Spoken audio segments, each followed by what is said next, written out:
Isa ang patay sa matinding pagbaha sa Quito, Ecuador.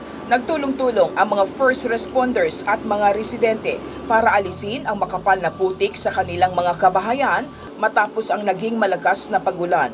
Noong Enero 2022, huling nagkaroon ng matinding pagbaha sa nasabing lugar na nag-iwan ng 29 na patay.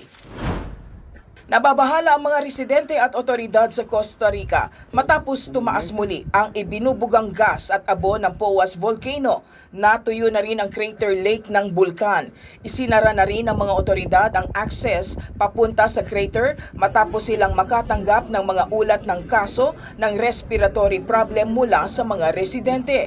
Kabilang sa mga apektado ang mga nasa Gresha, Sarchi at Naranjo na nasa paanan lang ng bundok.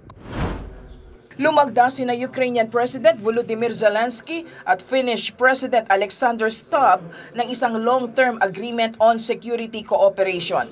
Sa ilalim ng 10 taong kasunduan, patuloy na magbibigay ang Finland ng military, political at financial support, pati rin humanitarian assistance at civil protection support sa Ukraine.